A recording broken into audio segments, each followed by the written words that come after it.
losing its collective mind over dragons, steamy romance, and a cliffhanger that's got people screaming into their pillows. That's Iron Flame, the second book in Rebecca Yarros' Empyrean series, hitting shelves on November 7th, 2023, like a thunderbolt from a dragon's roar. If Fourth Wing was the spark that lit the fire, Iron Flame is the full-on blaze, pun intended. We're talking high-stakes fantasy, heart-pounding action, and a romance that's equal parts swoon and, oh, come on, just talk already. It's the kind of book that makes you want to call in sick just to finish it, and then cry because you've got to wait for book 3. Rebecca Yarros? She's the mastermind behind this chaos, a #1 New York Times bestselling author who's basically the queen of making us feel all the feels. She's got a knack for military heroes, dragons that sass harder than your bestie, and plots that twist like a roller coaster. Iron Flame isn't just a sequel. It's a beast of a book that takes everything we loved about Fourth Wing and cranks it to 11. So grab your dragon riding gear because we're diving into Basgiath War College and it's going to be a wild, emotional, dragon-sized adventure. All right, let's set the scene. Iron Flame picks up right where Fourth Wing left us hanging. Violet Sorrengail, our badass but fragile heroine, survived her first year at Basgiath War College, bonded with not one but 2 dragons, and fell hard for Xaden Riorson, the shadow-wielding hottie leading a revolution. That cliffhanger? Xaden's tied up in some shady secrets, and Violet's world just got flipped upside down. Now, in Iron Flame, it's year 2, and the stakes are sky high. Like Dragonflight High. Violet's back at Basgiath, but she's not just dodging assassination attempts anymore. She's juggling a revolution, a new vice-commandant who's out to break her, and a mission to figure out how to raise magical wards to protect Navarre from the venin, those creepy dark magic dudes riding wyverns. Oh, and her brother Brennan? Yeah, the one she thought was dead. He's alive, kicking, and leading the rebellion with Xaden. Plot twist city, right? The book's got everything. Dragon battles that'll make your heart race, political intrigue that's twistier than a maze, and a romance that's hot 1 minute, frustrating the next. Violet's still got her chronic illness, but she's no damsel. She's wielding lightning and kicking ass. Xaden's all I'd burn the world for you, but he's keeping secrets that drive Violet nuts. Then there's the dragons. Tairn's snark is peak comedy, and Andarna's growing into a mysterious 7th breed that's got us all speculating. The big kicker? The ending. Xaden turns venin to save Violet, and we're left screaming, "What the hell, Rebecca?" It's 623 pages of pure adrenaline, with new settings like abandoned palaces and border towns, plus a deeper dive into the world's lore, Dragon's history, venin origins, and Navarre's messed up politics. It's not just about surviving anymore. It's about rewriting history and figuring out who gets to tell it. So, who's the genius behind this dragon-riding roller coaster? Rebecca Yarros is a Colorado gal with a life story as epic as her books. She's a second-generation army brat, married to her own military hero for over 20 years, and a mom of 6. Yep, 6 kids, including a daughter they adopted from foster care. She's all about family, coffee, and her menagerie of pets. Stubborn bulldogs, feisty chinchillas, and a Maine Coon cat named Artemis who probably runs the show. Writing-wise, she's a powerhouse. Before Fourth Wing blew up, she penned over 20 novels. Think military romances like Eyes Turned Skyward and emotional gut punchers like The Last Letter. She snagged awards like the Colorado Romance Writers Award of Excellence, and her books have landed starred reviews from Publishers Weekly and a Kirkus Best Book nod.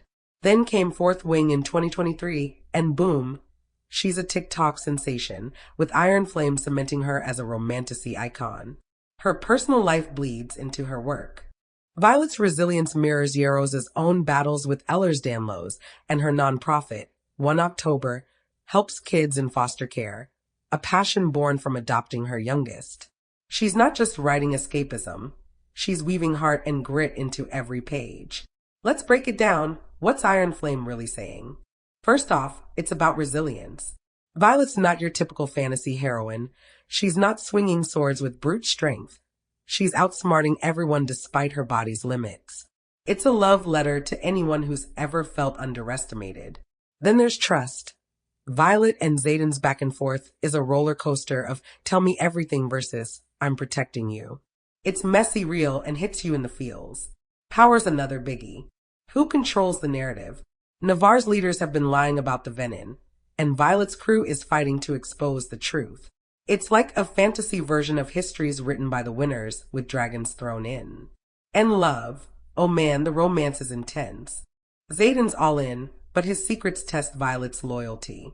The ending's a brutal twist on sacrifice. He turns venin to save her, leaving us wondering if love can survive that darkness. Yarros' goal.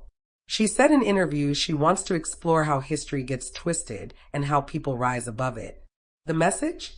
You're stronger than you think, and truth matters, even when it's messy. Okay, time to get real. Here's the full scoop on Iron Flame. The good, the bad, and the why'd you do that, Rebecca? Action overload. This book doesn't mess around. From dragon battles to ward-raising showdowns, it's non-stop. You're flipping pages so fast you'll get paper cuts. Dragons steal the show. Tairn's sarcasm and Andarna's sass are gold. Every scene with them is a highlight. More dragons, please. Xaden's hot mess energy. Morally gray guys who'd burn it all down for love? Yes, please. He's flawed, intense, and keeps you hooked. World expansion, new places, deeper lore. It's like Yarros cracked open a treasure chest of details. The abandoned palace? Chills. That ending. Holy cliffhanger, Batman. Xaden going venin is a gut punch that'll have you pre-ordering book 3 yesterday. Violet and Xaden's drama. They fight over trust for, like, 600 pages. We get it, he's secretive, she's mad. Can we move on? It's repetitive and drags the pace. World-building gaps. It's better than Fourth Wing, but I still want more. What's the deal with venin? Why is Navarre so messed up? Fill in the blanks, Rebecca. Side characters overload. Too many newbies. Not enough depth. Who's this guy again? Oh, he's dead? Cool, I guess. Rush vibes. Some bits feel sloppy, like Red Tower pushed it out fast to ride the hype. A tighter edit could have made it shine. Slow start. The first 200 pages crawl with politics and bickering. Stick with it, though the back half slaps. It's not perfect, but it's a damn good time. If you loved Fourth Wing, you'll eat this up, flaws and all. The deets. Pages, price, and more page count. 623 pages of dragon riding goodness. It's a chonker, but you won't notice once you're in. Price. Hardcovers around $29 and 99 cents. Kindle's $14 and 99 cents. Audiobooks $24.99-ish. Worth it? If you're hooked, yeah. Fun fact. The sprayed edge editions had issues, upside down pages, peeling colors. Check your copy. TV buzz. MGM's adapting it with Michael B. Jordan's Outlier Society. Dragons on screen?